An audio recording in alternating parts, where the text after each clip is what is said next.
85 million ప్రతులు, అందులోనూ ఒక భాషలో కాదు, ఒక్క దేశంలో కాదు, అమ్ముడుపోవటం వెనక ఇందులో ఏముంది? ఇది ఓ గొర్రెల కాపరి అన్వేషణ కదా, ఇంతమందిని ఎలా ఆకర్షించింది అనే సమస్య జనరల్గా అందరికీ ఏర్పడుతుంది. పుస్తకాలను చదవడంలో ఆనందం ఉంటుంది.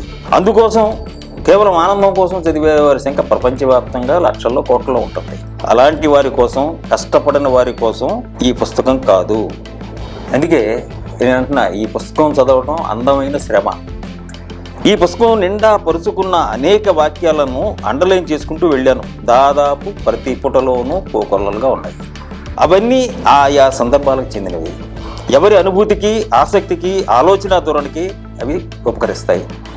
ఇవన్నీ యూనివర్సల్ అంటే కావచ్చు కూడా. ఏదో ఒక అనుభవం పాఠకుడికి గుర్తొస్తుంది ఈ నవల చదువుతున్నంతసేపు. అది వాళ్ళు అంగీకరించవచ్చు, మనం అంగీకరించకపోవచ్చు.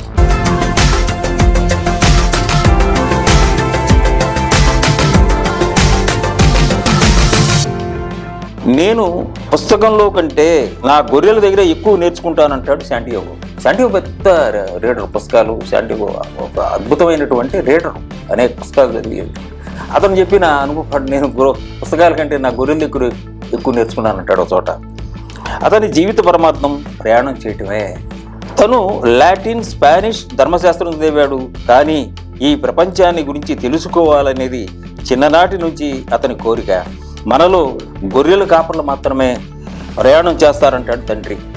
అయితే నేను గొర్రెల కాపర్ని అవుతానంటాడు శాంటియాగో. అలా మారిన వ్యక్తి ఈజిప్ట్స్ పిరమిడ్స్ దగ్గరికి వస్తే గుప్త నిధులు లభిస్తాయి, నీకు దొరికితే మాత్రం నాకు అందులో పదో వంతు ఇవ్వాలంటుంది ఒక ముసలావిడ. మధ్యలో ఒక ముసలావిడ పిలుస్తుంది. ఆవిడ మార్గం చెప్పుద్ది, వాటా అడుగుతుంది.